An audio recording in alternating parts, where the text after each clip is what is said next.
ये सबसे ज़्यादा बिहार को अंदर ही अंदर खोखला कर रहा है। तो इन दोनों मुद्दे के मूल में जो बात है वो है बिहार की ध्वस्त शिक्षा व्यवस्था। अंग्रेज़ों के समय में भी बिहार में पटना साइंस कॉलेज बनाया गया, पटना वुमेंस कॉलेज बनाया गया, बिहार कॉलेज ऑफ इंजीनियरिंग जिसको आज आप NIT के नाम से जानते हैं। पिछले 30-35 वर्षों में बिहार की शिक्षा व्यवस्था पूरी तरीके से डस्टबिन कचरे के डब्बे में डाल दी गई है। टीचर एब्सेंट रेट जो है वो पूरे दुनिया में सबसे ज़्यादा बिहार में है। 37% टीचर बिहार में स्कूल ही नहीं आते हैं। बिहार में जितने भी बड़े नेता हैं जो सत्ता में रहते हैं या सत्ता के आसपास रहते हैं, उन सभी के अपने प्राइवेट स्कूल चलते हैं। तो इसका अब सॉल्यूशन क्या है?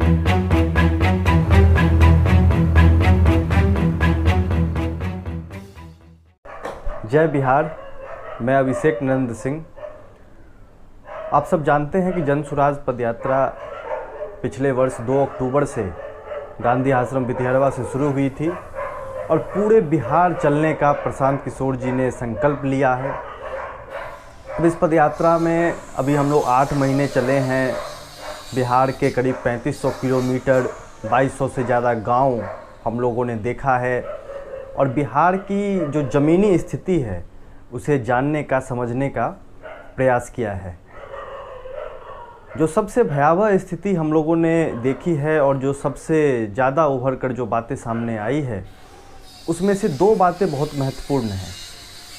पहला कि किसी भी गांव में युवाओं की संख्या काफ़ी कम है। इसका मतलब है कि युवा रोज़गार की तलाश में, शिक्षा की तलाश में बिहार से बाहर जा रहे हैं।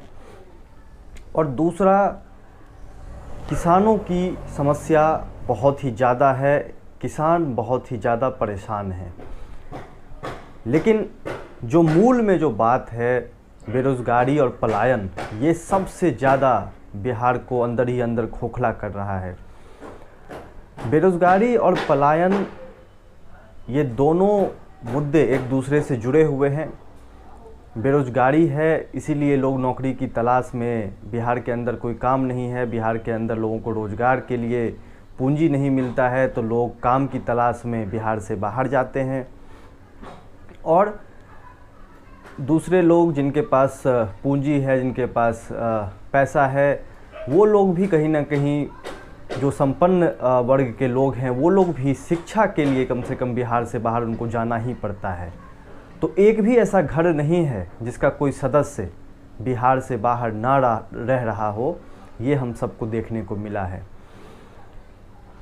तो इन दोनों मुद्दे के मूल में जो बात है वो है बिहार की ध्वस्त शिक्षा व्यवस्था। क्योंकि अगर शिक्षा व्यवस्था बिहार की अच्छी होती तो यहाँ पर नौकरी के भी अवसर होते, यहाँ पर लोगों में संपन्नता होती, यहाँ पर लोग पढ़े लिखे होते, तो उनमें वो क्रिएटिविटी भी होती और बिहार में वो समावेशी माहौल होता, जो कि अभी नहीं है। शिक्षा व्यवस्था की बात जब हम कर रहे हैं तो आप सब जानते हैं कि बिहार एक समय में शिक्षा की धरती रही है। पूरे दुनिया से लोग बिहार में पढ़ने आते थे, चाहे वो नालंदा यूनिवर्सिटी हो 400 ईस्वी में, चाहे वो विक्रमशिला हो, इन सब जगह पर पूरे दुनिया से छात्र बिहार में आकर शिक्षा लेते थे और ये धरती इतनी गौरवशाली रही है। अंग्रेज़ों के समय में भी बिहार में पटना साइंस कॉलेज बनाया गया, पटना वुमेंस कॉलेज बनाया गया, बिहार कॉलेज ऑफ इंजीनियरिंग जिसको आज आप NIT के नाम से जानते हैं, उसे बनाया गया। तो उस समय में भी कई महत्वपूर्ण शिक्षण संस्थान जो आज भी बिहार के प्रतिष्ठित शिक्षण संस्थान हैं, उसे बनाया गया। लेकिन माहौल तब ख़राब हुआ, समय तब ख़राब हो गया जब आज़ादी मिली। आज़ादी के वक्त में बिहार में साक्षरता दर 4% थी। उसके बाद बिहार के अंदर 1960 में तत्कालीन शिक्षा मंत्री सत्येंद्र नारायण सिन्हा जी के द्वारा कुछ महत्वपूर्ण, कुछ अच्छे रिफॉर्म्स लाए गए, लेकिन सरकार उसे इम्प्लीमेंट नहीं कर पाई, उसमें असफल रही। और सबसे ज़्यादा समय तब खराब हो गया जब लालू राबड़ी का सरकार आया, तो शिक्षा व्यवस्था पूरी तरीके से बिहार की ध्वस्त हो गई। शिक्षा व्यवस्था पर बिल्कुल भी ध्यान नहीं दिया गया। इसके बाद नीतीश सरकार आई, नीतीश कुमार के शासनकाल के दौरान भी शिक्षा व्यवस्था पर बिल्कुल भी ध्यान नहीं दिया गया। फोकस रोड पे, इंफ्रास्ट्रक्चर पे, बिजली पे, इन सब चीज़ों पे ज़्यादा फोकस रहा और शिक्षा व्यवस्था बिहार की धीरे धीरे ध्वस्त हो गई। तो पिछले 30-35 वर्षों में बिहार की शिक्षा व्यवस्था पूरी तरीके से डस्टबिन, कचरे के डब्बे में डाल दी गई है। और इसका जो हम लोगों ने देखा है बिहार के गांव में, पंचायतों में, प्रखंडों में, हर पंचायत में स्कूल बना दिए गए हैं, स्कूल की भवनें निर्माण कर दी गई है, अच्छे अच्छे लाइनें लिख दी गई है, लेकिन स्कूल में शिक्षा की कोई व्यवस्था नहीं है, कोई क्वालिटी नहीं है। शिक्षक, जहाँ पर शिक्षक हैं वहाँ पर विद्यार्थी नहीं है, जहाँ विद्यार्थी हैं वहाँ शिक्षक नहीं है। सिर्फ स्कूल की बिल्डिंगें खड़ी कर दी गई है। और शिक्षक की गुणवत्ता पर भी बहुत बड़ा सवाल है। नियोजित शिक्षक, नियमित शिक्षक का एक जाल बना दिया गया है पूरे बिहार में, और उनके गुणवत्ता पर बहुत बड़ा सवाल है। और एक आंकड़ा है जो ये कहता है कि बिहार में 21% ऐसे शिक्षक हैं सरकारी स्कूल में जिन्होंने मैट्रिकुलेशन भी जिनकी नहीं है, जिन्होंने 10th भी पास नहीं किया हुआ है। तो आप समझ सकते हैं कि बिहार में शिक्षकों की क्या गुणवत्ता है। इसके साथ साथ टीचर एब्सेंट रेट जो है वो पूरे दुनिया में सबसे ज़्यादा बिहार में है। 37% टीचर बिहार में स्कूल ही नहीं आते हैं। 80,000 के करीब बिहार में सरकारी स्कूल है, लेकिन कमोबेश सभी सरकारी स्कूलों की यही दशा है। और बच्चे जहाँ पर आते हैं वहाँ सिर्फ खिचड़ी खाने के लिए आते हैं, मिड डे मील के लिए आते हैं। ये पूरी बिहार की कहानी है। और जब शिक्षा व्यवस्था बिहार की ध्वस्त रहेगी तो कोई भी समाज बिना शिक्षा के आगे नहीं बढ़ सकता है। आप अंदर ही अंदर अपने समाज को खोखला कर रहे हैं और शिक्षा व्यवस्था पर बिल्कुल भी ध्यान नहीं दे रहे हैं। आज बिहार का बजट 2,37,000 करोड़ का है। उसमें से 40,000 करोड़ प्रति वर्ष बिहार में शिक्षा पर खर्च होता है, लेकिन ये सारा पैसा कहाँ चला जाता है किसी को पता नहीं चलता। तो शिक्षा व्यवस्था पर बिल्कुल भी ध्यान नहीं है। तो जो बातें निकलकर सामने आई वो यही कि बिहार के अंदर शिक्षा पर ध्यान देने वाला कोई नहीं है। इसका एक मुख्य कारण ये भी है कि बिहार में जितने भी बड़े नेता हैं जो सत्ता में रहते हैं या सत्ता के आसपास रहते हैं, उन सभी के अपने प्राइवेट स्कूल चलते हैं।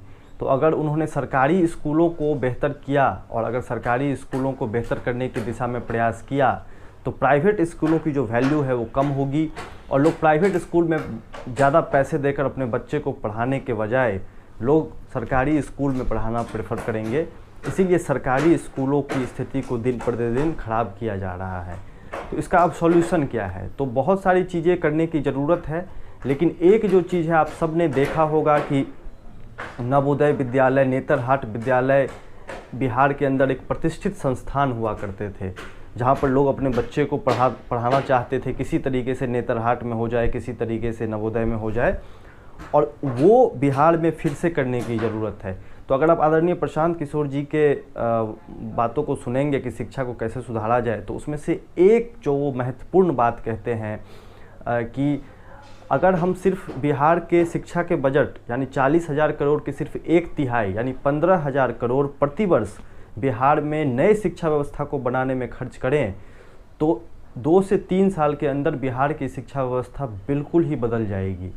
कैसे होगा? अगर हम बिहार के अंदर 534 प्रखंड हैं, तो अगर हम बिहार के अंदर 15,000 करोड़ का बजट सिर्फ नई शिक्षा व्यवस्था बनाने को रखें और प्रतिवर्ष हर प्रखंड में एक नेतरहाट जैसे विद्यालय हम उस प्रखंड में बना दें, तो 5 वर्ष में एक प्रखंड के अंदर 5 नेतरहाट जैसे गुणवत्ता वाले स्कूल बन जाएंगे। तो स्कूलों की बिल्डिंग घर घर पहुंचाने के बजाय या स्कूल को बच्चों के घरों तक पहुंचाने के बजाय बच्चों को अच्छे स्कूल तक लाया जाए। अब हर प्रखंड में अगर 5 नेतरहाट जैसे विद्यालय होंगे और बसों के माध्यम से बच्चों को इन स्कूलों तक लाया जाएगा, और 5 से 10 मिनट का 15 मिनट का समय रहेगा, क्योंकि हर प्रखंड में ये 8 से 10 किलोमीटर के रेडियस में आता है। तो सभी बच्चों को गुणवत्तापूर्ण शिक्षा भी मिलेगी और सभी बच्चों के लिए एक बेहतर भविष्य का निर्माण भी हो पाएगा, और बिल्कुल 1/3 बजट में ये संभव भी हो पाएगा। रही बात कि बच्चे स्कूल एब्सेंट रेट ज़्यादा है, टीचर का एब्सेंट रेट ज़्यादा है, तो इसको कैसे ठीक करेंगे? तो इसको ठीक करने के लिए जैसे महाराष्ट्र ने भी अभी अपनी टेक्नोलॉजी का सहारा लिया है। आप हर क्लासरूम में बायोमेट्रिक की व्यवस्था कर दीजिए। स्कूल में जो टीचर नहीं आते हैं वो आने लग जाएंगे, एब्सेंट रेट कम हो जाएगा। इसके साथ साथ क्योंकि अभी की जो वर्तमान व्यवस्था है उसमें रजिस्टर पर आप टीचर के अटेंडेंस बनाते हैं। रजिस्टर पर टीचर आए फिर भी अटेंडेंस बनता है, नहीं आए फिर भी उसका अटेंडेंस कोई और बना देता है। तो इससे पता नहीं चलता कि टीचर आ रहा है या नहीं आ रहा है।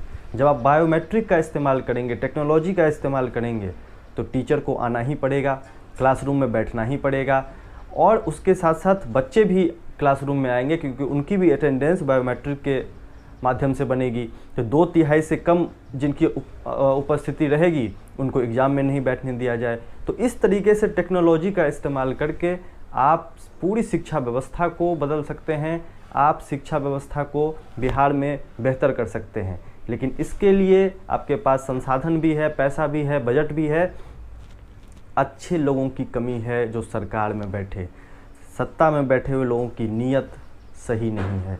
जब तक अच्छे लोग, अच्छे विचार के लोग, पढ़े लिखे लोग सत्ता में नहीं आएंगे, सरकार में नहीं आएंगे, जिनकी सोच अच्छी हो, जिनको पता हो, जो दुनिया भर के जो अच्छे देश हैं, जो एजुकेशन में नंबर 1 है, नंबर 2 है, नॉर्वे, नीदरलैंड, डेनमार्क, इन लोगों के जो मॉडल है उससे सीख कर अपने बिहार में आप इम्प्लीमेंट कीजिए।